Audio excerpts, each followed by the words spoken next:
నమస్తే, welcome to city 24/7 top debate. నేను Suresh. Parliament ఆవరణలో గతంలో ఎన్నడూ చూడని ఘటనలు జరిగాయి. రాజ్యాంగ నిర్మాత అంబేద్కర్ను అవమానించారంటూ అధికార విపక్ష సభ్యులు పోటాపోటీగా ఆందోళనలకు దిగడంతో ఉద్రిక్తతకు దారితీసింది. పార్లమెంటు మకర ద్వారం దగ్గర జరిగిన తోపులాటలు ఇద్దరు బీజేపీ ఎంపీలకు గాయాలు కావడం, రాహుల్ గాంధీ నెట్టడం వల్లే వారు గాయపడ్డారని బీజేపీ ఆరోపించడం, రాహుల్పై ఏకంగా హత్యాయత్నం కేసు పెట్టడం ఈరోజు వరుసగా జరిగిపోయాయి. తప్పు మీదంటే మీదంటూ ఒకరిపై ఒకరు ఆరోపణలు చేసుకోవడం విశేషం. తోపులాట ఘటనలో తప్పు ఎవరిది? అసలు అంబేద్కర్ను అవమానించింది ఎవరు? ఇవాళ జరిగిన ఘటన ద్వారా అధికార విపక్షాలు ప్రజలకు ఏం సందేశాన్ని ఇస్తున్నాయి? ఇటు మరోవైపు వైసీపీ హయాంలో జరిగిన మరో స్కామ్ వెలుగులోకి వచ్చింది. వైసీపీ అనధికార ఆస్థాన డైరెక్టర్ రామ్ గోపాల్ వర్మ తీసిన వ్యూహం మూవీకి ఏపీ ఫైబర్ నెట్ నుంచి భారీగా చెల్లింపులు చేసిన వ్యవహారం బయటకు వచ్చింది.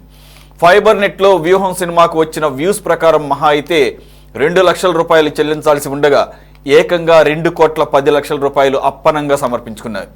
దీంతో వ్యూహం మూవీ నిర్మాతకు ఫైబర్ నెట్ మాజీ సీఎండీకి త్వరలో నోటీసులు జారీ కాబోతున్నాయి. మరి ఇలాంటి లీలలు ఇంకెన్ని బయటపడతాయో చూడాలి.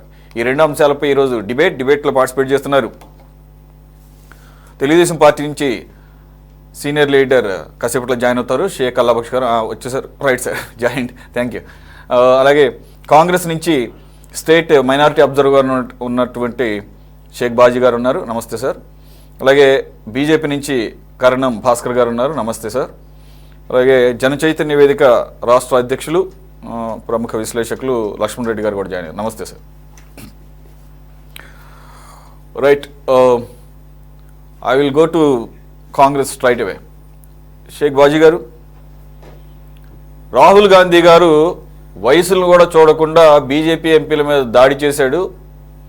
ఏదైతే అంబేద్కర్కు అవమానం జరిగింది, నిన్న సభా సాక్షిగా రాజ్యసభలో మాట్లాడుతున్నప్పుడు అమిత్ షా గారు అంబేద్కర్ పేరును పదే పదే ఈ మధ్య ప్రస్తావించడం ఫ్యాషన్ అయిపోయింది కాంగ్రెస్ వాళ్ళకి. కాంగ్రెస్ వాళ్ళు గనక, కాంగ్రెస్ నాయకులు గనక ఈ రకంగా అంబేద్కర్ పేరుని పదే పదే వల్లివేయటం అనేది దేవుడి విషయంలో చేస్తే స్వర్గంలో వాళ్ళకి సీట్ రిజర్వ్ చేసే ఉండేవాళ్ళు అని అర్థం వచ్చేటట్టుగా ఆయన మాట్లాడారు. అర్థమేం లేదు, ఆయన అట్లాగే మాట్లాడారు ఆల్మోస్ట్, అంటే మీకు ముక్తి దొరుకుతుంది అన్నట్లుగా. ఒక్కసారిగా అప్రోరు, ఎందుకంటే Ambedkar is not a simple personality. He's an icon, stalwart of Indian politics, and మా అందరికీ తెలిసిందే రాజ్యాంగ నిర్మాత. ఆయనకి అక్రాస్ ద గ్లోబ్ ఆయనకున్నటువంటి పేరు ప్రఖ్యాతలు తెలియదేం కాదు. సరే, అమిత్ షా అంబేద్కర్ను అవమానించారు కాబట్టి ఆయన క్షమాపణ చెప్పాలి అని చెప్పేసి అంటున్నారు. అసలు ఏకంగా క్యాబినెట్లో ఉండే అర్హత లేదని చెప్పేసి కాంగ్రెస్ వాళ్ళు డిమాండ్ చేస్తున్నారు. ఇది ఒక్క విషయమే కాదు, పార్లమెంట్ స్టార్ట్ అయిన దగ్గర నుంచి కూడా అదానీ వ్యవహారం వెలుగులోకి వచ్చిన దగ్గర నుంచి అదానీ విషయం అవ్వచ్చు, రకరకాల సమస్యల మీద పార్లమెంటు బయట విపక్ష సభ్యులు ఆందోళన చేస్తూనే ఉన్నారు.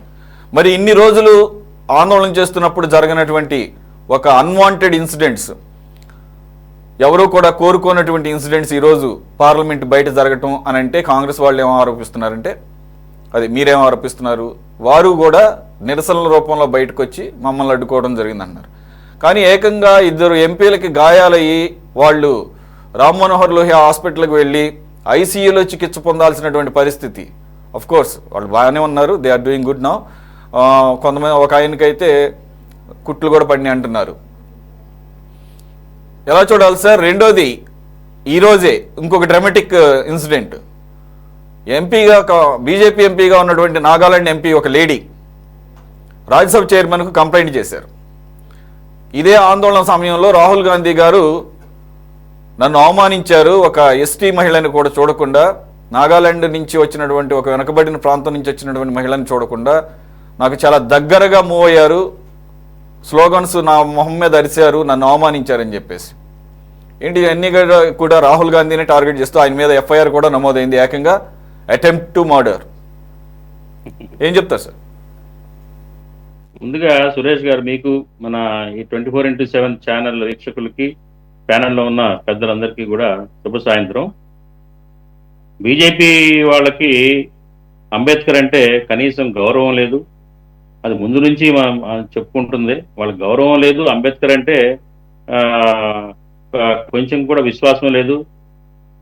వాళ్ళకి ఏంటంటే ఆయన మాట్లాడిన అమిత్ షా మాట్లాడిన మాటలు ఎవరైనా కానీ అంబేద్కర్ ని అభిమానించే వాళ్ళు వదిలేయండి.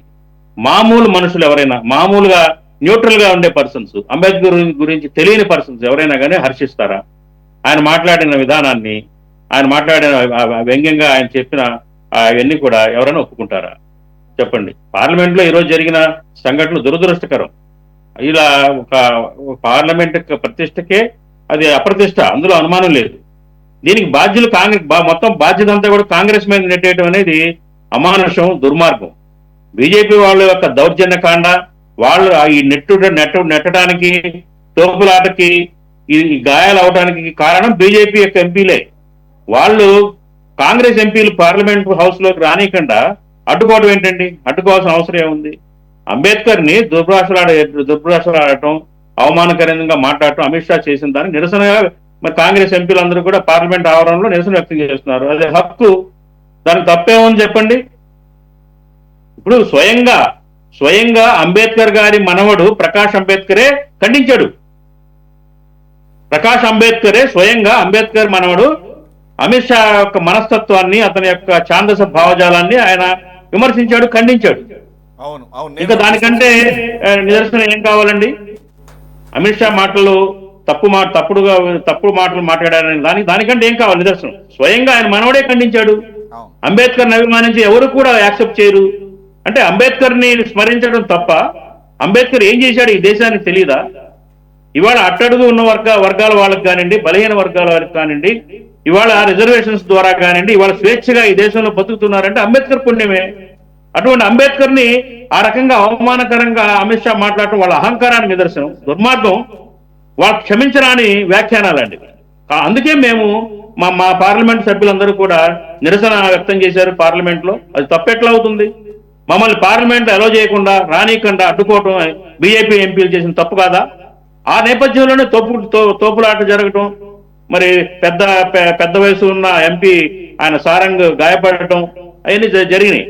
ఇకపోతే ఆవిడ మాట్లాడటం, రాహుల్ గాంధీ గారిని ఆయన ట్రోల్ చేయడానికి, ఆయన అవమానించడానికి, ఆయన మీద అపవాదు వేయటానికే ప్రయత్నం చేసింది. నిరసన వ్యక్తం చేస్తున్నప్పుడు మనుషులే పడిపోయి గాయాలవుతున్నప్పుడు దగ్గరగా మూవ్ అయ్యారు అని ఆక్షేపించడం అనేది ఆవిడ సంస్కారాన్నే వదిలేయాలి మనం. అక్కడ వాతావరణం అలా ఉంది. ఆ వాతావరణంలో దగ్గరగా మూవ్ అయ్యారు, దాన్ని పెద్ద నేరంగాను అసభ్యంగా ప్రవర్తించాడని రాహుల్ గాంధీ, అది ఎంత దుర్మార్గమైన వ్యాఖ్యానాలండి. ఆవిడ ఒక మహిళ అయి ఉండి ఆ రకంగా అమానుషమైన వ్యాఖ్యానాలు, అమానుషమైన ఆరోపణలు చేయడం అనేది తప్పు. అట్లా తోపులాట జనరల్ గా ఎక్కడ ప్రొటెస్ట్ అవుతున్నా కానీ తోపులాటలు జరుగుతున్నప్పుడు అట్లా దగ్గరగా మూవ్ అవటమో లేకపోతే గుంపులుగా ఉండటం అనేది సర్వసాధారణంగా జరిగేదే. నెట్లాట్లో దగ్గరగా మూవ్ అయ్యాడు, అవమానించాడు, దగ్గరగా వ్యాఖ్యానాలు చేశాడు అనేది చెప్పడం అనేది కరెక్ట్ కాదు. కేవలం రాహుల్ గాంధీ గారిని అవమానించడానికి, ఆరోపణలు ఆయన మీద బురద జల్లడానికి చేస్తున్న ఆరోపణలు తప్పించి వేరే కాదు. ఇప్పటికీ ఖండిస్తా ఉన్నాం. అమిత్ షా దేశ ప్రజలకు క్షమాపణలు చెప్పాలి. అట్లాంటి వ్యాఖ్యలు చేసినందుకు, అగౌరవపరిచినందుకు, అంబేద్కర్ ని అవమానించినందుకు దేశ ప్రజలకు క్షమాపణ చెప్పి తీరాలి. అంబేద్కర్ అంటే మొదటి నుంచి కూడా బీజేపీ వాదులకి గౌరవం లేదు. వాళ్ళంటే అంబేద్కర్ అని చాలా చిన్న చూపు చూస్తూ ఉంటారు. ఏనాడు కూడా అంబేద్కర్ రాజ్యాంగం పట్ల ఎటు లేదు. రాజ్యాంగాన్నే వాళ్ళు భ్రష్టుపాలు చేసే ప్రయత్నం చేస్తూ ఉన్నారు. ఆ రాజ్యాంగ నిర్మాత అంబేద్కర్ అంటే వాళ్ళకి అసలు వాళ్ళు ఒక దుర్మార్గుడుగా చూస్తూ ఉన్నారు. ఆ లోపల భావజాలం పైకి బింకాలు చెప్తారు, ఇన్నరగా మాత్రం అంబేద్కర్ పట్ల చాలా అమానుషమైన భావజాలం ఉన్నది బీజేపీ శ్రేణులకి. అది వాళ్ళ చేటకల్లో అయింది అమిత్ షా యొక్క వ్యాఖ్యానాల ద్వారా. మళ్ళీ వస్తాను. ఈరోజు 1 to 1 వెళదాము. కర్ణం భాస్కర్ గారు, పరస్పర ఆరోపణలు, నిరసనలు నేపథ్యంలో చివరికి నిరసనలు వర్సెస్ నిరసనలల్లా ఎఫ్ఐఆర్ వర్సెస్ ఎఫ్ఐఆర్ అయింది. మీ మీద కూడా, అంటే బీజేపీ నాయకుల మీద కూడా పార్లమెంట్ ఆవరణలో ఉన్నటువంటి ఆ పర్టికులర్ పోలీస్ స్టేషన్లో ఫిర్యాదు చేశారు. కాకపోతే ఆ ఫిర్యాదు డీటెయిల్స్, ఎఫ్ఐఆర్ అయితే ఫైల్ అయిందంటున్నారు. ఏ సెక్షన్స్ ఏంటనే తెలియదు కానీ రాహుల్ గాంధీ గారి మీద అయితే కనుక తీవ్రమైన సెక్షన్లు నమోదు చేశారన్నారు. ఏకంగా హత్యాయత్నం నేరం కూడా దాంట్లో సెక్షన్ ఉంది. ఐ మీన్ నేనేమి తక్కువ చేసి చేయట్లేదు. మనం విజువల్స్లో కూడా చూసాం, ఎవరైతే గాయపడ్డాడో ఆయన చాలా పెద్ద అయినా బీజేపీ ఎంపీ, ఆయన దగ్గరికి రాహుల్ గాంధీ గారు కూడా పిలిచారు. పిలిచినప్పుడు ఏంటి ఇలా జరిగిందని అంటే ఆయన చెప్పడం, ఆయన కూడా నన్ను తోశాడని చెప్పేసి. ఆయన డైరెక్ట్గా గాయపడలేదు. ఇంకొక ఎంపీ, ఎవరైతే 2 ఎంపీలు గాయపడ్డారు కదా, ఒక ఎంపీని తోస్తే ఆయన వెళ్ళి ఈయన మీద పట్టడం ద్వారా ఆయన తలకి గాయమైంది అనేది చెప్తున్నారు. ఇకపోతే రాహుల్ గాంధీ గారు ఛాలెంజ్ చేస్తుంది ఏంటంటే, అసలు ఇదంతా కాదు, సీసీటీవీ ఫుటేజ్ ఉంది, అది బయట పెట్టండి, ఎవరేంటి అనేది తెలుస్తుంది, ఎవరు తప్పేంటి అనేది ఆయన అంటున్నారు. ఇది నిజంగా టోటల్గా అన్వాంటెడ్. ఎందుకంటే పార్లమెంట్ అనేది ఒక దేవాలయం దేశం మొత్తానికి. అసెంబ్లీలో ఎలా జరుగుతుందో చూస్తున్నాం. కనీసం ఆ పార్లమెంట్లో ఉన్న కాస్త సంప్రదాయాలు పాటిస్తారు లోపల, ఓకే, బయట కూడా ఆవరణ అనేసరికి దాన్ని కూడా అలాగే చూడాలి కూడా, అదే ఎక్స్పెక్ట్ చేస్తాం మనం. ఇకపోతే ఈ రకంగా ఈరోజు ప్రతి నిరసనలు, అమిత్ షా చేసినటువంటి వ్యాఖ్యానాల మీద దేశమంతా ఒక రకమైనటువంటి నిరసన భావాలు వచ్చే అవకాశం ఉంది. కాబట్టి దీన్ని దిద్దుబాటు చర్యల్లో భాగంగా ఇది కౌంటర్ ఎలిగేషన్ చేస్తున్నారు, కౌంటర్ నిరసనలు చేస్తున్నారు, అలాగే అడ్డుకోవడం కూడా జరిగింది. దీనిలో భాగంగా ఇది మొత్తం డైవర్టింగ్ పాలిటిక్స్ అని చెప్పేసి కాంగ్రెస్ అంటుంది. రెండోది, యాజ్ బాజీ గారు rightly mentioned, even I read that statement made by the Ambedkar గారి మనవడు ప్రకాష్ అంబేద్కర్ గారు. He is not affiliated to any political party as far as I know. ఆయన కాంగ్రెస్ పార్టీ లీడర్ కాదు, ఆయన వంచిత్ బహుజన్ అఘాడీ అనే దానికి నేతృత్వం వహిస్తున్నారు. ఆయన పూణేలో మాట్లాడుతూ బీజేపీకి ఇదేం కొత్త కాదు కదా అని చెప్పేసి ఆయన బీజేపీని same old mentality, nothing new అని చెప్పేసి ఆయన మాటలు చెప్పాలంటున్నారు. What is a sir? Sir ముందుగా అమిత్ షా గారు మాట్లాడిన దాని మీద మాట్లాడదామా, లేకుంటే ఈరోజు పార్లమెంట్ జరిగిన దాని మీద మాట్లాడమంటారా? మొత్తం ఇదంతా ఇష్యూ, సేమ్ ఇష్యూ కాబట్టి నో ప్రాబ్లం.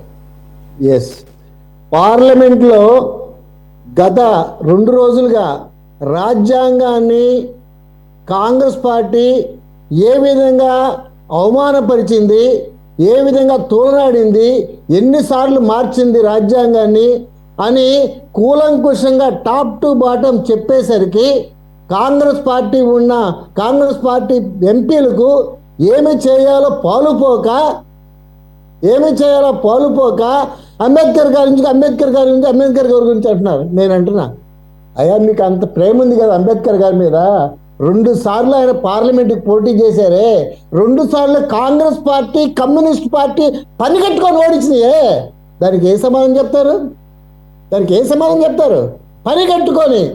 సార్, రాజ్యాంగ నిర్మాత ఎంతో గౌరవప్రదమైన వ్యక్తి, ఒక దళిత కుటుంబానికి చెందిన వ్యక్తి. ఆ రోజుల్లో ఎంతో వెనుకబాటుతనంగా ఉన్న రోజుల్లో కూడా వారు చదువుకొని లండన్కి వెళ్ళి చదువుకొని రాజ్యాంగ నిర్మాతకి ఆయన పోటీ చేస్తే ఇనానమస్గా ఆయనకి సహకరించాల్సింది పోయి 2 సార్లు పోటీ చేస్తే 2 సార్లు ఓడించారు కదా sir Congress party, communist party. మరి చరిత్ర కదా ఇది. మరి వారికి ఉందా అంబేద్కర్ గారి మీద గౌరవం, ప్రేమ? ఎందుకు సార్ ఈ మాటలు? అయితే ఈ దేశ దురదృష్టం ఏంటంటే, ఈ దేశంలో కొంతమందికి దళిత ఓటు అనగానే అనాదిగా కాంగ్రెస్ పార్టీకి పడుతూ వచ్చింది కదా. వారి ఓట్లతో మీరు అధికారంలోకి వచ్చారు కదా, బాగుంది. సార్, అంబేద్కర్ గారిని ఏం గౌరవించారు సార్ మీరు? అంబేద్కర్ సార్ భారతరత్న నెహ్రూ గారికి ఇచ్చారు, ఇందిరాగాంధీ గారికి ఇచ్చారు, రాహుల్ గాంధీకి ఇచ్చారు, రాజీవ్ గాంధీ గారికి ఇచ్చారు. అంబేద్కర్ గారికి ఎప్పుడు ఇచ్చారు సార్? 56లో చనిపోతే 90లో ఇచ్చారు. అదే గౌరవించడం, అదే వారంటే గౌరవం. అదే బీజేపీ పవర్లోకి వచ్చిన తర్వాత అంబేద్కర్ గారి తీర్థ స్థలాలని 5టికి పంచతీర్థాన్ని పేరు పెట్టి వారు జన్మించిన ప్రాంతం, వారు వారి దీక్ష తీసుకొని వారి దీక్ష అంటే లండన్లో వారు చదివిన ప్రాంతం. 3 వారు నాగపూర్లో వారు ఈ మతం తీసుకున్నారు. ఏ మతం? బుద్ధిజం తీసుకున్న ప్రాంతం. ఇట్లాంటి ప్రాంతాలని వారు చనిపోయిన తర్వాత వారిని ఖననం చేసి వారిని సమాధి చేసిన ప్రాంతాన్ని సపరేట్గా గ్రాంట్ ఇచ్చి వారిని గౌరవించి అంబేద్కర్ గారు తరతరాలుగా ఈ లోకం ఉన్నంత వరకు ఎవరు అంబేద్కర్ గారు అని చెప్పి ప్రతి విద్యార్థి, ప్రతి మనిషి చర్చించుకునేటట్టుగా చేసిన బీజేపీ సార్. అంతెందుకు సార్, కాంగ్రెస్ పార్టీ అన్ని రోజులు అధికారంలో ఉంది కదా, పార్లమెంటు సెంట్రల్ హాల్లో అంబేద్కర్ గారు పట్టం పెట్టలేదు సార్. అంబేద్కర్ గారు పట్టం పెట్టలా. ఇది కాంగ్రెస్ పార్టీ కూడా చరిత్ర. భాస్కర్ గారు చెప్పడం కాదు, ఇది నేను చెప్పడం కాదు, ఇప్పుడు హిస్టరీ, ఈ చరిత్ర. మోడీ గారు చేసింది చరిత్ర. కాంగ్రెస్ పార్టీ 2 సార్లు చరిత్రని తవ్వుకుంటాం పార్లమెంట్ సాక్షిగా ఇరు పక్షాలు తవ్వుకొని ప్రజలు చూశారు. నేనేమంటున్నానంటే ఒక నిమిషం, అమిత్ షా గారు నిన్న చేసిన వ్యాఖ్యలు సమంజసంగా ఉన్నాయా లేదా? First answer sir. Amit Shah గారి మాటలు అంబేద్కర్ గారిని అగౌరవపరచాలని కాదు, చాలా తప్పు. కాంగ్రెస్ పార్టీకి ఏమి చేయాలో పాలుపోక ఈ విధమైన డైవర్ట్ చేశారు. ఇంకో మాట చెప్పారు ఇందాక సార్, 2 చేతులు పెట్టి నెట్టింది ఎవరు సార్? 2 చేతులు పెట్టి ఆ మహిళా ఎంపీలు నెట్టింది ఎవరు? బీజేపీ వాళ్ళ? రాహుల్ గాంధీ కాదా? చూడండి వీడియోస్. వాళ్ళిద్దరు ఇన్ని రోజులు అదానీ విషయంలో గానీ మిగిలిన విషయాల్లో గానీ అదే ఒక్క నిమిషం ఆగండి సార్. పార్లమెంట్ ఆవరణలో బయట నిరసనలు చేస్తున్నప్పుడు విపక్షాలు జరగనటువంటి ఇన్సిడెంట్ ఈ రోజే ఎందుకు జరిగింది? బీజేపీ ఎంపీ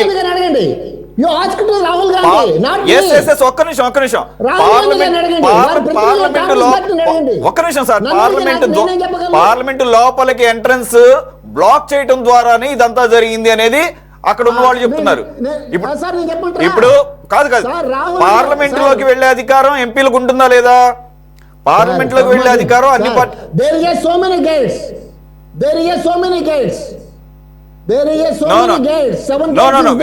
వినండి. అక్కడ విపక్షాలు, నేను కాంగ్రెస్ అంటలేదు, విపక్షాలు చెబుతున్నది ఏంటంటే శాంతియుతంగా నిరసనలు తెలియజేస్తే ఓకే, తెలియజేసినంతసేపు బానే ఉంది. కానీ ఎప్పుడైతే విపక్ష సభ్యులు పార్లమెంట్ లోకి వెళ్ళడానికి ప్రయత్నం చేస్తున్నప్పుడు దానికి సురేష్ గారు మీరు వీడియో చూడండి. రాహుల్ గాంధీ 2 చేతులు పెట్టి నాగాలాండ్ ఎంపీ గారిని ఇంకొక ఎంపీ గారిని నెట్టిన తర్వాత వాళ్ళు పోయేసి సారంగి గారి మీద పడ్డారు. ఆయన పెద్ద వయసు సార్. ఒరిస్సా ఎంపీ గారు వారి ఎంత ప్రాముఖ్యత గల మనిషి సార్. ఎంత వయసు సార్ ఆయనకి, ఎంత పెద్ద వయసు. అయితే రాహుల్ గాంధీ నెట్టారని నేను చెప్పడంలే, అంటే కావాలని జరిగిందా అనుకోకుండా జరిగిందా అనేది ఉంటుంది అక్కడ. ఇప్పుడు రాహుల్ గాంధీ మన పార్లమెంట్ లో చర్చించిన, కేబినెట్ లో చర్చించిన రాజ్యాంగాన్ని చించాడు, బారేశాడే. అది అడగండి. అది ఏ విధంగా చేశాడో ఇది కూడా అదే విధంగా చేశాడు ఆయన.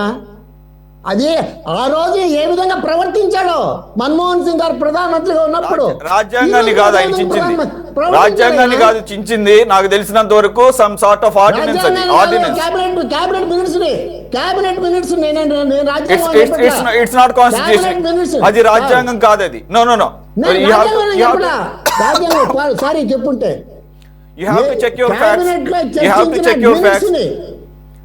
Okay sir please sir. ఎవరికైనా గుర్తుంటే లక్ష్మణ్ రెడ్డి గారు కానీ ఎవరైనా చెప్పొచ్చు, బాజీ గారు కానీ. అయినా నాకు గుర్తుంది మన్మోహన్ సింగ్ గారు కేబినెట్ తీసుకున్న నిర్ణయం ప్రకారం నాకు గుర్తున్నంత వరకు అది ఆర్డినెన్స్. అది ఆర్డినెన్స్ చెప్తా నేను. క్యాబినెట్ అవును సార్, కాదట్లేదు.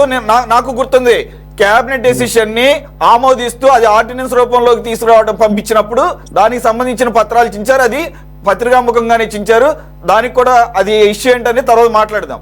నేనేమంటున్నానంటే అంటే ఎప్పుడైతే పార్లమెంట్ ఎంట్రన్స్ పార్లమెంట్ లోపలికి వెళ్ళడానికి ఎంట్రన్స్ బ్లాక్ చేసినప్పుడు జరిగినటువంటి తోపులాట్లో భాగంగా జరిగింది మాత్రం చాలా విషాదకరమైన ఘటన. దాన్ని ఎవరు కూడా మీరు సరిగ్గా చూసినట్లేరు.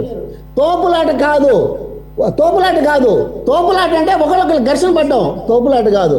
వీరు ఆ గేట్ ముందు నిరసన తెలియజేస్తుంటే రాహుల్ గాంధీ నలుగురు వేసుకొని వచ్చి ఫోర్స్గా వచ్చి చేతులు పెట్టినట్టాడు. మీరు నేను చెప్పడం కాదు, వీడియో చూడండి, చూడండి sir. Okay sir, okay.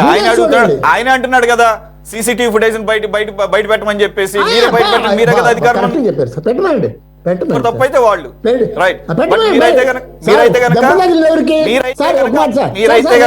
Amit Shah Congress పార్టీని కాదు కదా.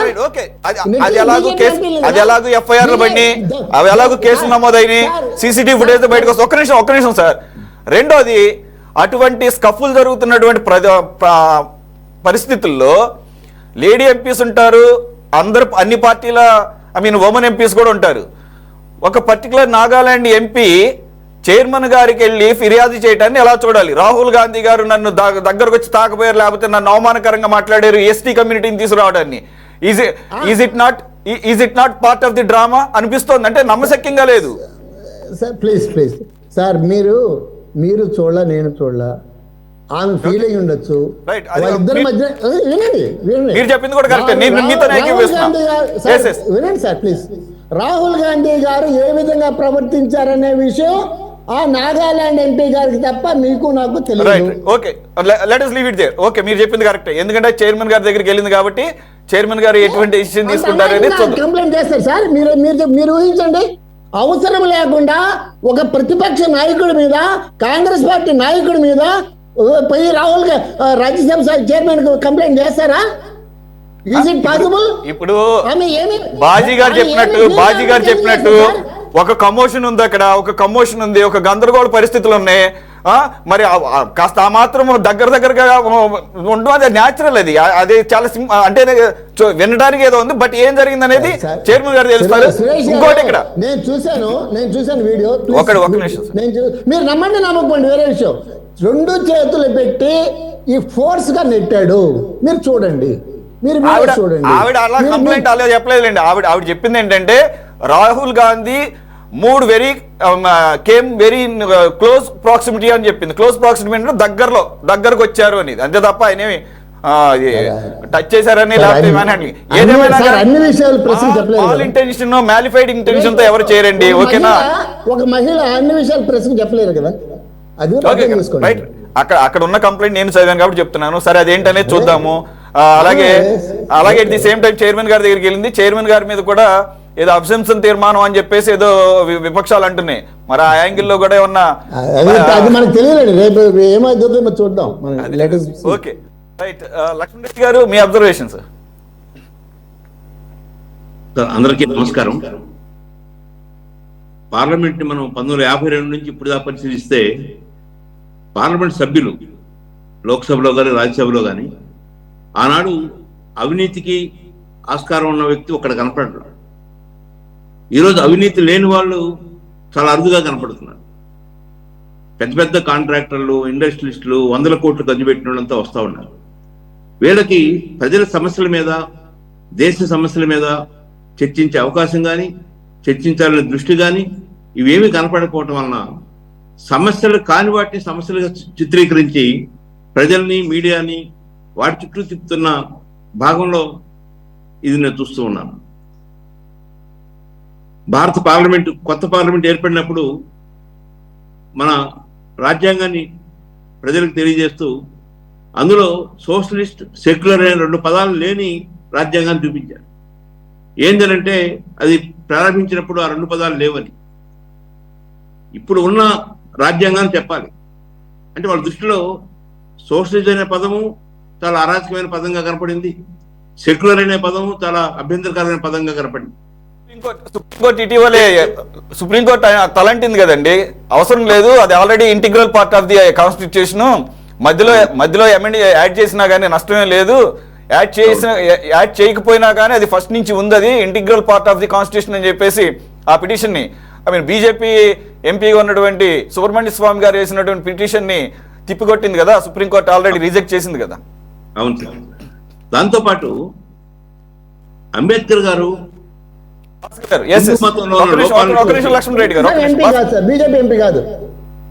అంటే ఎంతకు ముందు అంతకుముందు అవాడు చెప్పండి.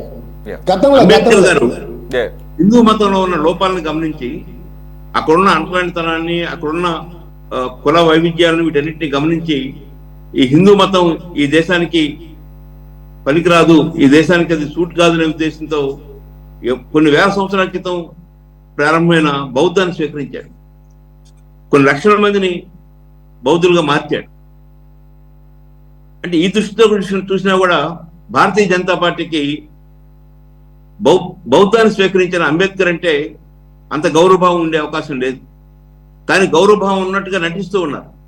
ఎందుకు నటిస్తున్నారంటే అంబేద్కర్ వెనక లక్షలాది కోట్లాది మంది దళితులు, గిరిజనులు, పేద వర్గాలు ఉన్నారు కాబట్టి ఆ ఓట్ బ్యాంకుని పోగొట్టుకోకుండా ఉండటం కోసం అప్పుడప్పుడు నటిస్తున్న పరిస్థితిని చూస్తున్నాం.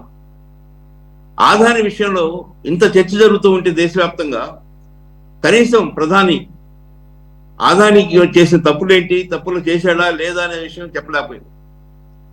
మణిపూర్ సంఘటన, అక్కడ ఒకవైపున హిందూ మతాన్ని తీసుకున్న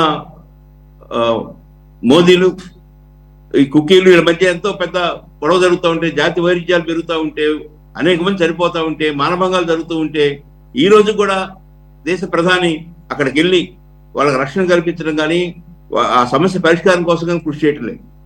రష్యాకి ఉక్రెయిన్కి మధ్య ఉన్న గొడవలు పరిష్కరించడానికి మధ్యవర్తిగా రావడానికి సిద్ధమవుతున్నాడు. కానీ తన దేశంలో బాగా వెనుకబడిన ప్రాంతంలో వెనుకబడిన జాతులు ఘర్షణ పడుతూ మత ప్రేరేపిత ఉగ్రవాదం పెరుగుతూ ఉంటే వాటిని ఆపడానికి ప్రయత్నం చేయటం లేదు.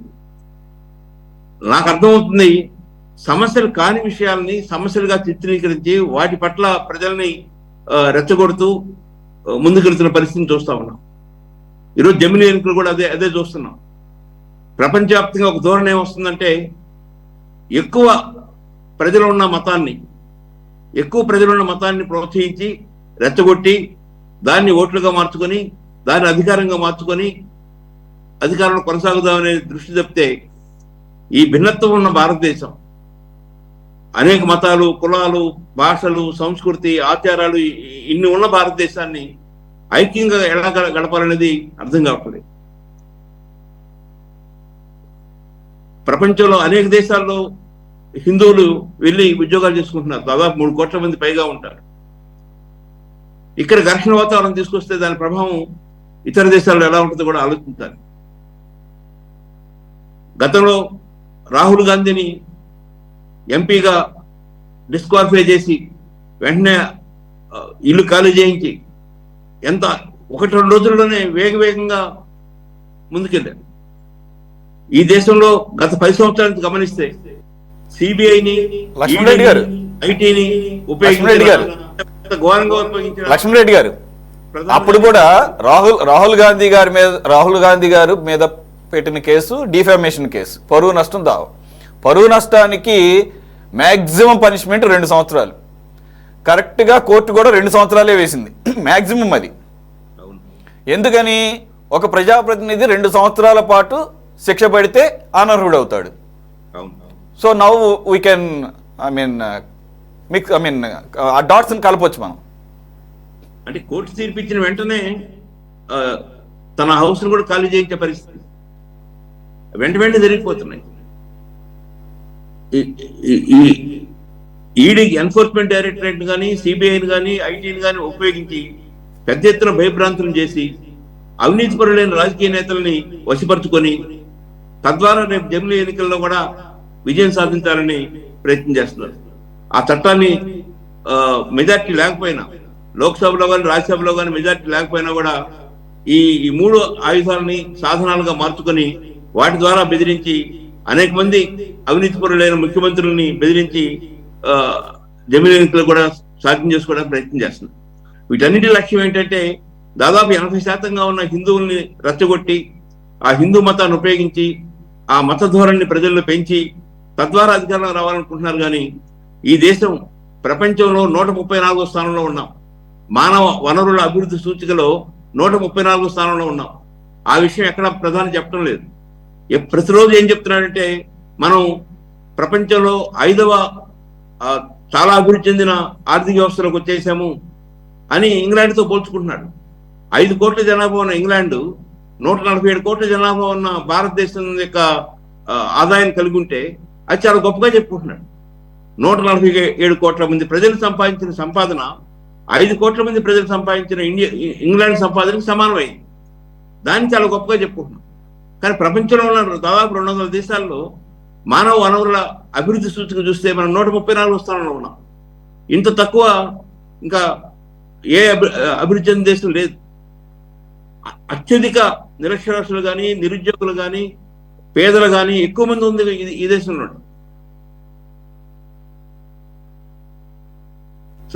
ఇక లక్ష్మణ్ రెడ్డి గారు, ఈ అమిత్ షా గారు చేసినటువంటి వ్యాఖ్యలు, అది కాంగ్రెస్ వాళ్ళు చెప్తున్నది అంబేద్కర్ని అవమానించినట్లు అంటున్నారు.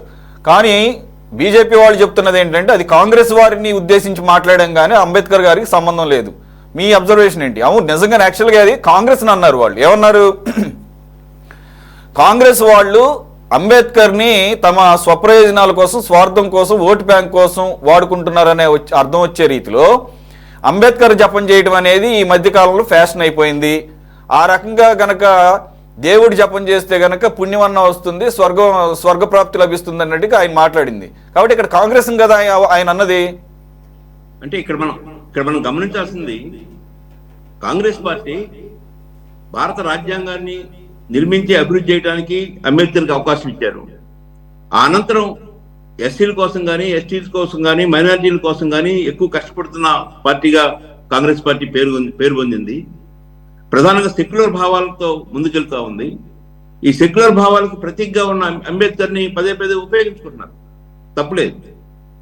దానికి భిన్నంగా అంబేద్కర్ ఆలోచనకి భిన్నంగా ఉన్న హిందూ ఉన్మాదాన్ని, హిందూ మతాన్ని ప్రోత్సహిస్తూ ప్రతి సందర్భంలోనూ లౌకిక భావాలకు అవకాశం ఇవ్వకుండా రాజ్యాంగం చాలా స్పష్టంగా చెప్పింది. ప్రభుత్వ కార్యకలాపాలలో, ప్రభుత్వ కార్యాలయాన్ని ప్రారంభించేటప్పుడు కానీ ఏ సందర్భంలో కూడా మతాన్ని ఉపయోగించకూడదు, మత ఆచారాన్ని ఉపయోగించకూడదు, మతానికి సంబంధించిన విషయాన్ని అక్కడ చూపించకూడదు అని చెప్తూ వచ్చింది. కానీ దానికి పూర్తి భిన్నంగా గత 10 సంవత్సరాలు మనం గమనిస్తే ఏ ప్రాజెక్టు ప్రారంభించినా, ఏ భవనం ప్రారంభించినా అన్ని కూడా హిందూ మత ధోరణితో చేస్తా ఉన్నారు. అది అంబేద్కర్కి ఏమాత్రం ఇష్టం ఉండదు. అంబేద్కర్ లౌకిక భావాలతో సమాజం ఉండాలని, అలా ఉంటేనే ఈ భారతదేశం మనుగడ సాధించుద్దని చెప్పారు.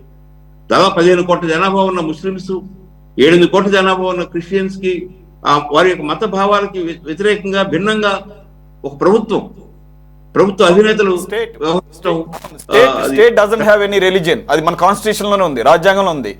State individual can have their own beliefs and practice their own religion, ఏదైనా కానీ స్టేట్ ప్రభుత్వానికి మాత్రం ఒక మతం అని కానీ ఆ రకమైనటువంటి ఇంక్లినేషన్ కానీ ఉండడానికి వీల్లేదు, ఉండకూడదు అని చెప్పేసి రాజ్యాంగం చాలా స్పష్టంగా చెప్పింది. రాజ్యాంగం రైట్. Very unfortunate sir. లౌకిక భావాన్ని ఎలా వక్రీకరిస్తున్నారంటే ప్రభుత్వాలు అన్ని మతాలను గౌరవించవచ్చు, అన్ని మత ప్రార్థనలు చేయొచ్చు, అన్ని మతాల యొక్క ఆచారాన్ని అమలు చేయొచ్చు అనే వైపు చూస్తున్నారు. కానీ రాజ్యాంగం యొక్క లక్ష్యం అది కాదు. రాజ్యాంగం మత భావాలను వ్యక్తిగతంగా ఉంచుకోవాలి. రాష్ట్రం కానీ, సమాజంగా, దేశం కానీ ప్రభుత్వ కార్యకలాపాల్లో మతం చూపించకూడదని చాలా స్పష్టంగా చెప్పింది. Right sir. భిన్నంగా వ్యవహరిస్తా ఉన్నారు. Right, okay. మనం టీడీపీ డెలిగేట్ యొక్క ఒపీనియన్ కూడా తీసుకున్నాం. అల్లబక్షి గారు, మీరు అబ్జర్వ్ చేశారుగా మార్నింగ్ నుంచి జరుగుతున్నటువంటి పరిణామాలు. ఇవాళ ఒకటండి, పార్లమెంట్ లో యాక్చువల్లీ వెరీ ఇంపార్టెంట్ చర్చలు జరుపుకుంటూ మన దేశానికి ఉపయోగపడే బిల్స్ కానివ్వండి వాటిని ప్రాసెస్ చేయకుండా ఒక ఇష్యూ అనేది ఏర్పడింది. అంటే అప్పుడప్పుడు ఎప్పుడో ఒకసారి ఇష్యూస్ అనేది క్రియేట్ అవుతా ఉంటాయి. జనరల్ గా అసెంబ్లీ కానీ పార్లమెంట్ కానీ కొంత వాడిగా చర్చలు జరిగినప్పుడు, కొంత హీటెడ్ ఆర్గ్యుమెంట్స్ వచ్చినప్పుడు కొంత ఇలాంటివి అవుతా ఉంటాయి, అవకతవకలు. సో ఇవాళ అసలు జరిగింది ఏందా అంటే, అక్కడ కాంగ్రెస్ సంబంధించిన కొంతమంది ఎంపీలు ఆ మాటలో అంబేద్కర్ అంబేద్కర్ అంబేద్కర్ అన్నట్టు ఒక 7 సార్లు గట్టిగా స్లోగన్లు జపములు చేసుకుంటా ఉన్నప్పుడు దానికి రిప్లైగా అమిత్ షా గారు ఈ అంబేద్కర్ అని చెప్పి జపం చేసుకోవడం ఎందుకు, దాని బదులుగా భగవంతుని జపం చేసుకుంటే మీరు స్వర్గం పాలవుతారని చెప్పి ఒక కమెంట్ అనేది చేశారు. దాన్ని కాంగ్రెస్ పార్టీ వాళ్ళు ఏం చేశారంటే టీడీపీ మీరు పర్సనల్ గానీ టీడీపీకి గానీ మీకు సమంజసంగా ఉన్నాయా? కొంతమందికి కాదు, చాలా మందికి. ఒక నిమిషం చాలా మందికి భారతదేశంలో చాలా మందికి గాంధీ దేవుడు లాంటి వాడు ఎలాగో ప్రపంచవ్యాప్తంగా చాలా మందికి అంబేద్కర్ గారు కూడా దేవుడు లాంటి వారే. అలాగే ప్రజానాయకులు చాలా మంది ఉన్నారు, ప్రజల కోసం తమకున్నటువంటి అన్నిటినీ త్యజించి చివరి వరకు కూడా ప్రజాసేవలో తరించిన వాళ్ళు ఉన్నారు. వాళ్ళని దేవుడిగానే కొలుస్తుంటారు. కాబట్టి నేనేమంటున్నానంటే అక్కడ అమిత్ షా గారు మాట్లాడిన మాటలు వ్యంగ్యంగా ఉన్నాయి, ఇంకా మాట్లాడితే అంబేద్కర్ గారిని అవమానించే రకంగా ఉన్నాయి. రెండోది, మనమెవరం కాదు ఇక్కడ, సాక్షాత్తు అంబేద్కర్ గారి మనవడే ఈరోజు ఖండిస్తూ ఇంకోటి చాలా సింపుల్గా తేల్చేశాడు ఆయన. ఇది కొత్త ఉంది, ఎప్పుడు ఉండేది కదా వాళ్ళకి ఎప్పుడు కూడా అంబేద్కర్ గారి మీద ప్రేమ లేదు, గౌరవం లేదు అని చెప్పేసి చెప్పాడు. ఇప్పుడు కాదు, బీజేపీ పార్టీగా అవతరించక ముందు నుంచి జనసంఘ్ ఆర్ఎస్ఎస్ విధానం కూడా అదేం చెప్పేసి ఆయన ఈరోజు మాట్లాడింది పత్రికల్లో వచ్చింది. నేను చదివాను కాబట్టి చెప్తున్నాను. నేను ఇఫ్ యూ వాంట్ నేను I can show it. Right. So నా పర్సనల్ ఒపీనియన్ ఏంటంటే ఏ వ్యక్తి కానీ, ఏ పార్టీ సంబంధించిన వ్యక్తులు కానివ్వండి, లేదా ఏ కమ్యూనిటీ సంబంధించిన వ్యక్తులు కానివ్వండి, ఈ విధంగా వక్రీకరంగా ఉద్వేగంతో లేకపోతే అవమానుషపరంగా కానివ్వండి వాడి వేడిగా మాత్రం మాటలు మాట్లాడడం కరెక్ట్ కాదు. ఎవరిని కూడా అవమానించడం కరెక్ట్ కాదు, అది ఏ పార్టీ అయినా సరే. గతంలో కూడా మనం చాలా చూసాం. ఎంఐఎం పార్టీ సంబంధించిన వాళ్ళటువంటి అసదుద్దీన్ ఓవైసీ గారు అల్లాహు అక్బర్ అని చెప్పి అరవడం, ఆయన ఓట్ తీసుకున్నప్పుడు కానివ్వండి, లేదా ఈ చర్చ జరిగినప్పుడు కానివ్వండి. అదే విధంగా కొంత ఇతర బీజేపీ పార్టీ సంబంధించిన వాళ్ళు కొంతమంది వచ్చేసి భారత్ మాతాకి జై అని నినాదాలు ఇవ్వడం, జై శ్రీరామ్ అని చెప్పడం, జై హింద్ అనడం, ఇలాంటి కొన్ని నడుస్తూ ఉంటాయి. కానీ ఇక్కడ ఒకటండి, ఇప్పుడు అల్లాహు అక్బర్ అనేది ఓకే, ఆ కమ్యూనిటీకి వాళ్ళు ఓకే చెప్పొచ్చు, ఇబ్బంది లేదు. ఇప్పుడు అల్లాహు అక్బర్ అని చెప్పి అనుకోండి, ఇట్స్ వెరీ న్యాచురల్. అల్లాహు అక్బర్ అని చెప్పి గట్టిగా అరవడం వల్ల ఏమవుతుందంటే అది కొంచెం ఇతర మతాలని, ఇతర వర్గాలని ఇబ్బంది కలిగేటట్టు ఉంటుంది. సేమ్ జై శ్రీరామ్ అన్న కూడా మీరు జై శ్రీరామ్ అని నార్మల్ గా అనుకోండి, జై హింద్ అనుకోండి, లేదా భారత్ మాత జై అనుకోండి, that's not at all A problem. Everyone is like always say welcome. But దాన్ని కొంచెం ఉద్రేకంగా మాట్లాడితే ఇది అవుతుంది. ఆ ప్రాసెస్ లోనే ఇక్కడ జరిగిన విషయాలు ఏంటంటే వీళ్ళు అంబేద్కర్ అని గట్టిగా ఒక అరవడం ఒకటి, అమిత్ షా గారు ఆ విధంగా కౌంటర్ ఇవ్వడం ఒకటి, ఈ రెండు కూడా కొంత మిస్లీడ్ అయినాయి. కొంచెం వీళ్ళు చేసింది తప్పే, గట్టిగా అనిసాలు అరవడం కూడా కరెక్ట్ కాదు. అమిత్ షా గారు కొంచెం వక్రీకరంగా మాట్లాడుకుంటే బాగున్నాం, అంటే భగవంతుతో పోల్చేసి అక్కడ కొంత కాంట్రవర్సీ కింద డైవర్ట్ అయిపోయింది. అది తర్వాత ఈ రాహుల్ గాంధీ గారు కూడా ఏం చేశారంటే, ఇప్పుడు నన్ను చెప్పనివ్వండి, రాహుల్ గాంధీ గారు ఏం చేశారంటే ఈ యొక్క అంశాన్ని చేతిలో పట్టుకొని ఒక ప్రొటెస్ట్ కింద అంబేద్కర్ గారి యొక్క ఫోటోలు ఆయన ప్రియాంక గాంధీ గారు పట్టుకొని వారి సహచర ఎంపీలు వాకౌట్ చేస్తూ ఆ పార్లమెంట్ ముక్కోదా నుంచి బయటకు వస్తా ఉన్నారు. వచ్చినప్పుడు ఇదే జై భీమ్ అంబేద్కర్, జై భీమ్ అని అర్థం అరుస్తున్నారు. ఓకే, మీరు నినాదాలు ఇవ్వచ్చు, ఏది పార్లమెంట్ బయట ఇస్తున్నారు కాబట్టి, బయటకు వచ్చారు కాబట్టి ఓకే ప్రొటెస్ట్ చేయండి, ఓకే పర్లేదు. కానీ ఇక్కడ వచ్చిన అలిగేషన్ ఏంటంటే రాహుల్ గాంధీ గారి పైన ఆ నాగాలాండ్ రాజ్యసభ ఎంపీ ఎన్డీఏ కూటమిలో ఉందామె ఫాన్గున్ కొన్యాక్, ఆమె వద్దకు వెళ్ళిపోయి జై భీమ్, జై కాంగ్రెస్ ఈ విధంగా అనడం కొంచెం ఆమెకు బాధాకరంగా అనిపించవచ్చు. ఒకవేళ ఈ విధంగా కానీ రాహుల్ గాంధీ గారు కానీ చెప్పుంటే, ప్రొటెస్ట్ చేస్తుంటే ఒక మహిళ పట్ల ఆమె పైకి వెళ్ళి, అది మాత్రం తప్పు. ఆయన ప్రొటెస్ట్ చేసుకోవచ్చు, గట్టిగా వాయిస్ ఇచ్చుకోవచ్చు, బట్ ఆమె పైకి వెళ్ళి ఒక మహిళా ఎంపీ పైకి వెళ్ళి చేయడం మాత్రం కరెక్ట్ కాదు. తర్వాత బీజేపీ వాళ్ళ నుంచి వచ్చిన అలిగేషన్స్ ఏంది అంటే, మన ప్రతాప్ చంద్ర ఆయన ఒక ఎంపీ, మన ఉత్తరప్రదేశ్ సంబంధించిన ఆయన, ఇంకో ఒరిస్సా ఎంపీ, ఒరిస్సా ఎంపీ గారిని నెడితే ఉత్తరప్రదేశ్ ఎంపీ గారి పైన వచ్చి పడ్డారు, ఆయన దెబ్బలు తగిలాయి, అందువల్ల అని చెప్పి అన్నారు. ఇంకొక మనం ఫుటేజ్ చూసినట్లయితే రాహుల్ గాంధీ గారు మళ్ళీ వెళ్ళి రాహుల్ గాంధీ ఐసా కన్నేక వైసా కన్నేక అని చెప్పి సహచర ఎంపీలు అడుగుతా ఉంటే ఆయన వెళ్ళి జస్ట్ చూసి మళ్ళీ వెనక్కి రావడం కూడా మనం ఫుటేజ్ చూస్తున్నాం. ఇప్పుడు మీరు ప్లే చేస్తున్న ఫుటేజ్ లో రాహుల్ గాంధీ గారు చెప్పడం ఏంది, ఒకవేళ నేను నెట్టుంటే ఫుటేజ్ మీ దగ్గర ఉన్నది, మీరు బయట పెట్టండి, బహిర్గతం చేయండి అంటున్నారు. ఒకవేళ నిజంగా బయట పెట్టి నిజంగా ఆయన కొట్టుంటే మాత్రం ఆయన శిక్షార్హులే రాహుల్ గాంధీ గారు. ఒకవేళ కొట్టకపోతే ఇది పరస్పర రాజకీయ పరంగా వచ్చినటువంటి కొట్లాట్లు, చిన్న చిన్న మనస్పర్ధలు అన్నట్టు ఉన్నాయి. అంతేకాదు ఎన్డీఏ కూటమిలో ఉన్నటువంటి ఇంకొక ఠాకూర్ కానివ్వండి, ఇంకొక మహిళ కూడా వెళ్ళేసి కంప్లైంట్ ఇచ్చారు. సో ఈ విధంగా రకరకాలుగా ఇదేంటంటే ఇద్దరి మధ్య ఘర్షణతో వచ్చినటువంటి ఇదే తప్ప ఇక్కడ ఏదో ఒకరిపైన ఒకరు దాడులు చేసుకోవాలి, ఒకరినొకరు చంపుకోవాలి, కొట్టేసుకునేటువంటి ప్రసక్తి అయితే లేదు ఇక్కడ. సో ఇక్కడ ఓన్లీ అంబేద్కర్ అనే స్లోగన్, పార్లమెంట్ లోపల వచ్చినటువంటి స్లోగన్స్ ద్వారా వచ్చినటువంటి ఇష్యూ మాత్రమే ఇది. సో ఎవరైనా కూడా ఈ విధంగా ఉద్వేగపరంగా మాట్లాడడం కరెక్ట్ కాదు, పరస్పరంగా తిట్టుకోవడం కరెక్ట్ కాదు, కొట్టుకోవడం కరెక్ట్ కాదు, నెట్టుకోవడం కూడా కరెక్ట్ కాదు. ఏదున్నా కూడా భారతదేశంలో చాలా రాష్ట్రం సంబంధించిన అన్ని నలుమూల రాష్ట్రాలు, కేంద్ర ప్రభుత్వం సంబంధించినటువంటి అనేక బిల్స్ ఉంటాయి, అనేక ప్రయోజనాలు ఉంటాయి. అటువంటి అమూల్యమైన సమయాన్ని ఏ పార్టీ అయినా సరే దాన్ని సద్వినియోగదారులు తీసుకెళ్ళాలి, అంతే తప్ప ఈ విధంగా దుర్వినియోగం చేస్తే దేశానికి నష్టం, ప్రజలకు నష్టం, అందరికి నష్టం అని చెప్పి తెలియజేసుకుంటాం. ఓకే, వాజీ గారు. ఇప్పుడు సురేష్ గారు, ఇప్పుడు అల్లాబక్ష గారు మాట్లాడుతూ పదే పదే అంబేద్కర్ మన రాజ్యాంగానికి వీళ్ళు తూట్లు పొడుస్తున్న ఉద్దేశంతోనే పదే పదే అంబేద్కర్ రాజ్యాంగ నిర్మాత అంబేద్కర్ ని తలవాల్సి వచ్చింది. తప్ప అది అంబేద్కర్ ని గురించి పదే పదే చెప్పడం తప్ప అది నేరమా? నేను తప్పలేదు, అదే అంబేద్కర్ మీరు ఆగండి, మీరు మాట్లాడేది అయిపోయింది, నేను చెప్పండి. అంబేద్కర్ గారు రాజ్యాంగ నిర్మాత. ఈ ప్రభుత్వం రాజ్యాంగానికి తూట్లు పొడుస్తా ఉంది, రాజ్యాంగాన్ని ఉల్లంఘిస్తా ఉంది. అందుకని అంబేద్కర్ గారిని తలుసుకోవాల్సి వచ్చింది. అది రెండోది, బీజేపీ మిత్రుడు ఇందాక అభ్యంతరకరమైన వ్యాఖ్యలు చేశారు. అంబేద్కర్ ని కావాలని కాంగ్రెస్ ఓడించిందంట. ఇది చూశాడు ఆయన. ఈ చరిత్ర తెలుసుకోమనండి ఏం జరిగిందో. కాంగ్రెస్ మొట్టమొదటి క్యాబినెట్ లో న్యాయశాఖ మంత్రి నేను మాట్లాడుతున్నాను, మంత్రిగా శాఖ ఇచ్చి 15 మంది జవహర్లాల్ నెహ్రూ గారు ఫస్ట్ క్యాబినెట్ లో 15 మంది మంత్రివర్గంలో ఆయనకి న్యాయశాఖ మంత్రిత్వ శాఖ ఇచ్చి గౌరవించారు. కాంగ్రెస్ గౌరవించినట్టు కాదా? తర్వాత జరిగిన నెక్స్ట్ ఎలక్షన్ 1952లో ఆయన నార్త్ సెంట్రల్ బాంబే కాన్స్టిట్యున్సీలో ఆయన కాంగ్రెస్ పార్టీతో విభేదించి ఆయన వేరే పార్టీ పెట్టుకున్నాడు. ఆయన పోటీ చేశాడు. ఆ పోటీ చేసిన నేపథ్యంలో కాంగ్రెస్ పార్టీ ఓడించలా. అక్కడున్న పరిస్థితులు దళిత బ్యానర్ మీద ఆయన పోటీ చేస్తే అక్కడున్న పరిస్థితులు అనుకూలించక బలమైన ఒక కమ్యూనిస్ట్ నాయకుడు, ఆయన పేరేంటంటే కమ్యూనిస్ట్ బలమైన నాయకుడు డాంగే, ఆయన చేతిలో చీలిపోయి ఓట్లు ఆయన ఓడిపోయాడు. తర్వాత కాంగ్రెస్ పార్టీ రాజ్యసభ ఆఫర్ ఇచ్చింది. రాజ్యసభ ఇచ్చింది మళ్ళీ కాంగ్రెస్ పార్టీ ఆయనకి. అది తెలుసుకోమనండి. కాంగ్రెస్ పార్టీ ఆయన అగౌరవిస్తే రాజ్యసభ ఎందుకు ఇస్తారు చెప్పండి? మళ్ళీ ఆయన ఉప ఎన్నికల్లో పోటీ చేసేవాడు 1953లో. అక్కడ మళ్ళీ 8,500 ఓట్లు తేడాతో ఓడిపోయాడు. ఆయన మళ్ళీ సొంతగా రిపబ్లికన్ పార్టీ ఆఫ్ ఇండియా అని పెట్టుకున్నాడు.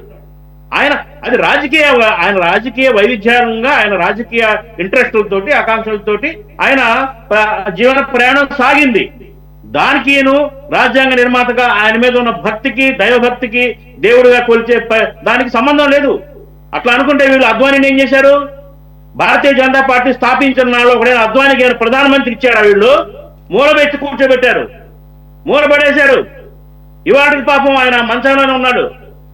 వీళ్ళు ఏం చేశారు? ఘోరంగా అద్వానీని అవమానించారు. బీజేపీ యొక్క వ్యవస్థాపక సభ్యుడు ఆయన. ఏం చేశారు వీళ్ళు? రాజకీయ పరిణామాలు చాలా మారుతూ ఉంటాయి. కానీ దానివల్ల ఆయన గొప్పతనం కానీ, అంబేద్కర్ యొక్క ఈ దేశానికి అందించిన విలువైన రాజ్యాంగం యొక్క విశిష్టతని కానీ, ఆయన్ని కానీ తక్కువ పరచలేము.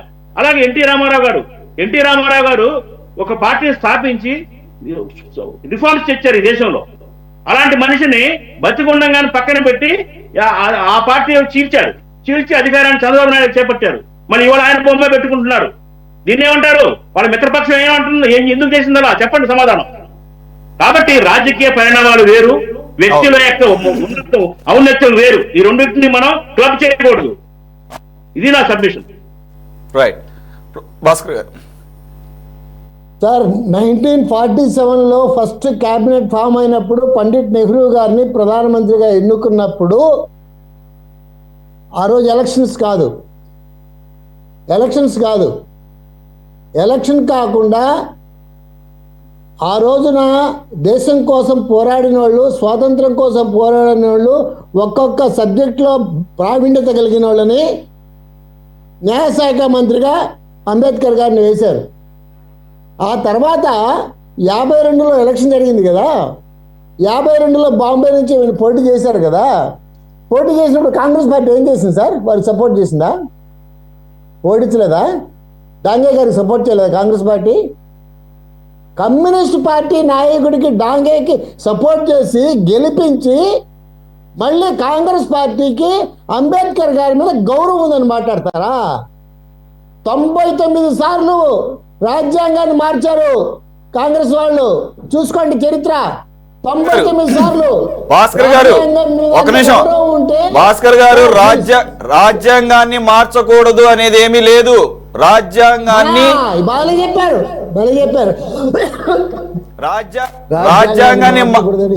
రాజ్యాంగం యొక్క మౌలిక స్వరూపాన్ని మార్చకూడదు. రాజ్యాంగంలో సవరణలు మార్చడం అంటే మార్చడం కూడా సవరణలు చేసుకోవచ్చు. సవరణలు చేసుకోవడానికి కూడా చాలా రూల్స్ అండ్ రెగ్యులేషన్స్ ఉన్నాయి. రాజ్యాంగ సవరణలు చేసుకోవచ్చని రాజ్యాంగంలోనే ఉంది. రాజ్యాంగంలో సవరణలు చేసుకోవచ్చని చెప్పేసి రాజ్యాంగ నిర్మాతలే చెప్పారు, రాజ్యాంగంలో పొందుపరిచారు. కానీ రాజ్యాంగ మౌలిక స్వరూపాన్ని మాత్రం మార్చడానికి వీల్లేదు. సురేష్ గారు, పార్లమెంటులో చర్చ లేకుండానే మార్చారు. నిన్న మోడీ గారు, అమిత్ షా గారు, మిగతా బీజేపీ సభ్యులు చెప్పింది అదే. ఏమనంటే ఏదైనా ఇప్పుడు మనం ఇక్కడ జమిలీ ఎన్నికల గురించి మనం పార్లమెంట్లో ఇప్పుడు పెడుతున్నాము. జాయింట్ పార్లమెంటరీ కమిటీకి ఇచ్చాము ఒక సబ్జెక్ట్ని. ఏనాడైనా జాయింట్ పార్లమెంటరీ కమిటీకి ఇచ్చిందా కాంగ్రెస్ పార్టీ? ఏనాడైనా ఇచ్చిందా? ఏనాడైనా చర్చ పెట్టిందా? ఏ రోజు పెట్టలా. ఎందుకంటే చర్చ పెడితే వాళ్ళకి ఏం పర్టికులర్ గా నేను చెప్పలేను, కానీ కాంగ్రెస్ అనే కాదు, ఏ గవర్నమెంట్ అయినా కానీ జేపీసీకి అనేక సందర్భాల్లో జేపీసీకి నివేదించిన సందర్భాలు బోలెడన్ని ఉన్నాయి. అఫ్ కోర్స్ అది ఇష్యూ బేస్డ్. ఇప్పుడు మీరు ఉన్నారనుకోండి, ఒక నిమిషం, జమిలీ ఎన్నికలకు సంబంధించిన బిల్లు ఒక నిమిషం సార్, లక్ష్మీరెడ్డి గారు మాట్లాడిన దానికి, కాంగ్రెస్ పార్టీకి మాట్లాడిన దానికి, మీరు మాట్లాడిన దానికి నేను సమాధానం చెప్పాలా? నాకు అవకాశం ఇవ్వండి. ఎందుకంటే మనం డిబేట్లో ఉన్నప్పుడు మీరు మాట్లాడిన సబ్జెక్టు నేను దాంట్లో ఉన్న లోటుపాట్లు, మంచి చెడ్డలు మీ దృష్టికి, ప్రజల దృష్టికి తీసుకురావాల్సిన బాధ్యత నాది. మీరు అంటున్నారు కదా లక్ష్మణరెడ్డి గారు, జేపీసీకి గతంలో ఏ ప్రభుత్వం కూడా జేపీసీకి పంపించలేదా? చాలా సందర్భాల్లో జేపీసీ పంపించారు. మరొకటి మాట్లాడుతూ బీజేపీ పంపించలేదు. గతంలో ఎన్నికలు జరగలేదు. దాని మీద కావాలంటే నేను కూడా తెలుసుకొని వస్తా. దాని మీద తెలుసుకొని వస్తా. ఇప్పుడు అన్ని అంశాలు చర్చకు పెట్టడానికి కుదరదు, మనకు టైం కన్స్టెంట్ ఉంటుంది. అందుకని ఇప్పుడు మీరు గతంలో ఎస్పీ ఇప్పుడు దాని గురించి నేను అందుకని అడ్డం పట్టలేదు. నేనేమంటున్నానంటే ఇష్యూకి వచ్చేసేయండి. ఇప్పుడు కరెంట్ ఇష్యూకి రండి. మీరు చర్చ పెట్టిన తర్వాత ఆ చర్చకు సంబంధించిన పాయింట్స్ ప్రజలు తెలుసుకోవాలి సార్. మొన్న 2 రోజుల పాటు రాజ్యాంగంలో కాంగ్రెస్ పార్టీ చేసిన, ఏ రకంగా కాంగ్రెస్ పార్టీ రాజ్యాంగాన్ని మార్చింది, ఏ రకంగా ప్రజాస్వామ్యయుతం కాకుండా వాళ్ళు ఇష్ట ప్రకారం చేశారనే విషయాన్ని 2 రోజులు మాట్లాడిన తర్వాత కాంగ్రెస్ పార్టీకి దిక్కుదోచక చెప్పుకునే దానికి ఏమీ లేకుండా అంబేద్కర్ గారిని టర్న్ చేశారు. భాస్కర్ గారు, నేనేమి కాంగ్రెస్ 70 సంవత్సరాల పాటు ఈ దేశాన్ని పాలించినప్పుడు రాజ్యాంగ ఉల్లంఘనలు జరగలేదని నేనేమంటలేదు. రాజ్యాంగ ఉల్లంఘనలు అనేక సందర్భాల్లో జరిగినాయి. రాజ్యాంగ ఉల్లంఘనలు జరిగినప్పుడు ప్రజలు అదే విధంగా సమాధానం చెప్పారు. మీరు అడ్డం నేను మాట్లాడలేదు. నేను మీ దానికే ఏకీపిస్తున్నాను. మీరు అడ్డం పడుతున్నారు. నేను చెప్పేది ఒక మాట. ఇప్పుడు వారు మాట్లాడారు, ఎవరు? లక్ష్మీరెడ్డి గారు.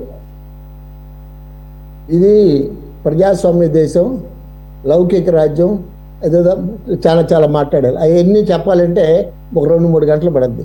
నేను ఒక మాట చెప్తాను సింపుల్గా. సార్, ఇవన్నీ నచ్చే సార్ మోడీ గారిని 15 సంవత్సరాలుగా ప్రధానమంత్రి చేశారు. దేశంలో 18 రాష్ట్రాల్లో బీజేపీ అధికారంలో ఉంది సార్. వీటన్నిటికీ ఒకటే ఆన్సర్ సార్.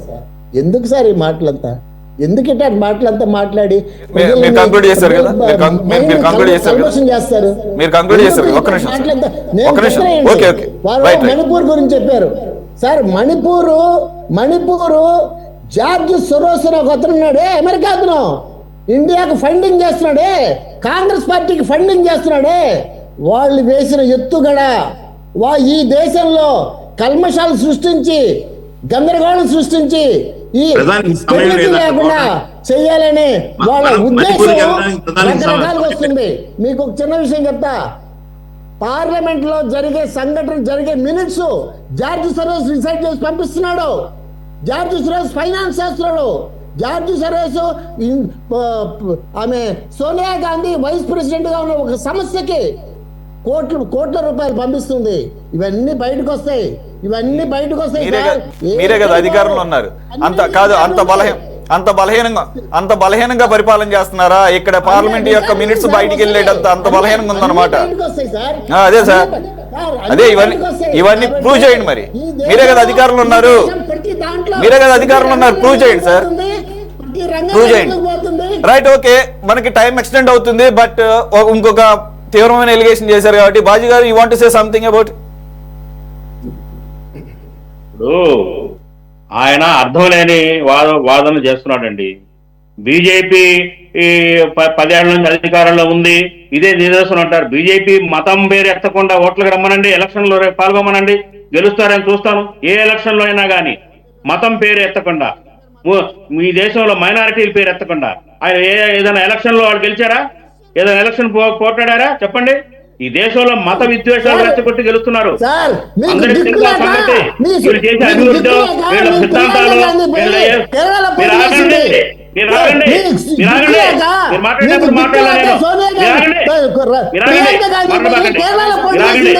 మాట్లాడినప్పుడు భాస్కర్ గారు ఒక్క నిమిషం ఆగాలి. భాస్కర్ గారు మీరు ఆగాలి. భాస్కర్ గారు మీరు మాట్లాడుతున్నప్పుడు ఎవరు మాట్లాడలేదు, నేను ఒక్కనే మాట్లాడాను, ఆయనే మాట్లాడలేదు. ఒక్క నిమిషం మీరు భాస్కర్ గారు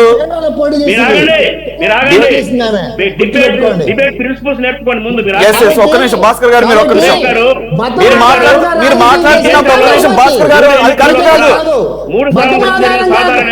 భాస్కర్ గారు ఒక్క నిమిషం, భాస్కర్ గారు ప్లీజ్, స్టాప్ యువర్ వాయిస్. మీకు చివరికి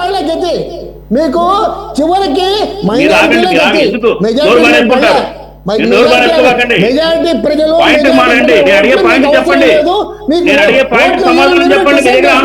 అందుకే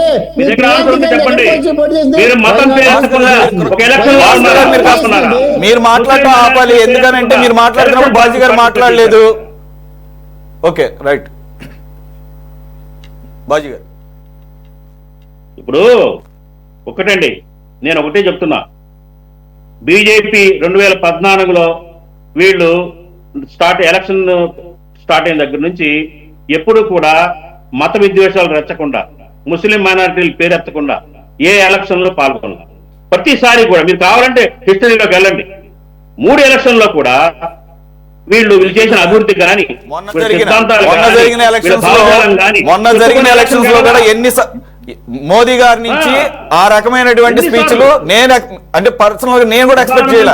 అంత షాకింగ్ ప్రెజెంటేషన్స్, స్పీచ్లు. రైట్, ప్రధానమంత్రి స్థాయి కూడా దిగజారిపోయి మాట్లాడాడు ఆయన. అప్పుడే నేను ఒప్పుకుంటా మీ గొప్పతనాన్ని. మీరు మతం పేరు ఎత్తకుండా, మైనారిటీలు ఎత్తకుండా ఎలక్షన్ రండి, దమ్ముంటే రండి, ఒప్పుకుంటా మీ గొప్పతనాన్ని. పేరు ఎత్తకుండా బ్రతికే లేదు, మీ మనుగడే లేదు. మైనారిటీ పేరు చెప్పి మైనారిటీ ఓట్ల కోసం పోయి గెలిచింది ఎవరు? మేమా చెప్పండి. ముస్లింస్ పేరు ఎత్తకుండా ఏనాడన్నా వీళ్ళు ఎలక్షన్కి వెళ్ళారు? సురేష్ గారు మీరు హిస్టరీ చేయండి. మీరు మీడియాలో ఉన్నారు. 3 ఎలక్షన్స్ లో అమిత్ షా గాని, రాజ్నాథ్ సింగ్ గాని, ప్రధానమంత్రి గారు మోడీ గారు గాని మాట్లాడిన మాటలు